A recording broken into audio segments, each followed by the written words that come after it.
So you may have just joined us at the International School of Uganda, or you may have been in school for a while, but still not really sure about what the independent, dependent and controlled variables mean. So hopefully this little video is going to make it easier for you.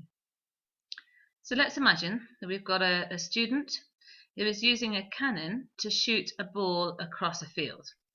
So this girl, in her right hand, she's got the plunger, which is actually a plastic drinks bottle, and she's going to pull that back towards her, and inside the Pringles tube is a ball, and when she lets go of the plunger, the ball is going to fly across the field.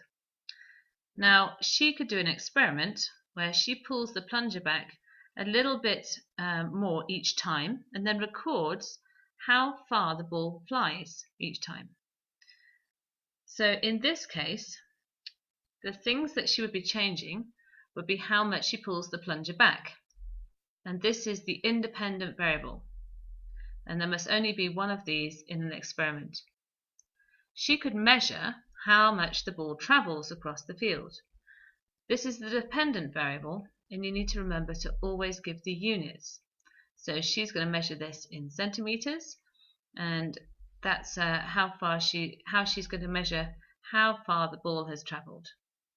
And there are various things she needs to keep the same. She's going to have the same cannon, the same ball, the same way of pulling the plunger, and the same person operating the cannon.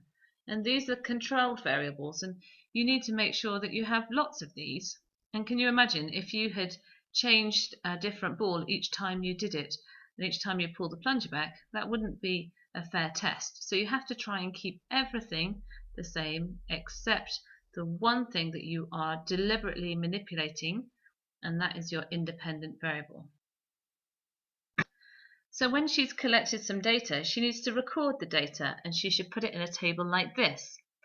So in the first column, this is how much the plunger is pulled back in centimeters, and we're going to say she pulled it back 1 centimeter, 5 centimeters, 10 centimeters, 15 centimeters, and 20 centimeters. And then in this column, she's going to record how far the ball travels, also in centimeters. They don't have to be in the same units in these two columns. So we're going to say that it traveled 10, 20, 25, 32, and 44 centimeters on her first go.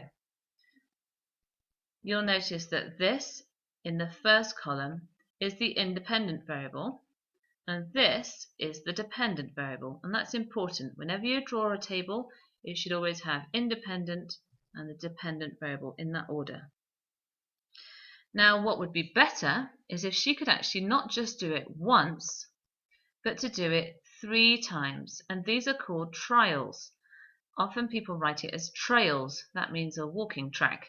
It's a trial, so trial 1, trial 2, and trial 3. So she has to keep it exactly the same each time she does it. So she would have done it 3 times, pulling the plunger back 1 centimeter, 3 times pulling the plunger back 5 centimeters, and so on. Now when you've got all this lovely data, you can process your data, and you could calculate an average. So taking an average means adding this number to this number to this number, and because you've got 3 trials, you would divide it by 3, and you'd get the number here. And again, for the 5 centimeters, when it's been pulled back 5 centimeters, you would add up this number, and this number, divide it by 3, and you'd get your average. Now you might notice that at 10 centimeters, in trial 2, she got a rather odd answer. So in trial 1 it went 25 centimeters, in trial 3 it went 27 centimeters, but in trial 2 for some reason it only went 8 centimeters. Now what she could choose to do is to use this call it an outlier, and not include it in her processing at all. So in that case she would multiply this plus this and then divide it by 2 to get her average. And you can choose to do that, so you have to use some judgment if you think this is a spurious result that you want to disclude. So now you want to put your results onto a graph, and you always need to do it the same way. So on the x-axis, which is this one, this is the independent variable. And if you remember, this is how far she pulled the plunger back. On the y-axis, you want to put the dependent variable. And in this experiment, it was how far the ball traveled across the field. And when you've done that, you would end up with these results with a graph like this. Now you want to plot a nice straight line through the dots that you have put onto your graph paper. So this is at 1 centimeter, 5, 10, 15 and 20 centimeters when she pulled the plunger back. And this is how far the ball travels. Now this is actually the average results. So you want to have a very clear title that preferably tells you what kind of graph it is, and it should include your dependent variable and your independent variable in the title. It should be really clearly obvious to somebody that doesn't know anything about your experiment.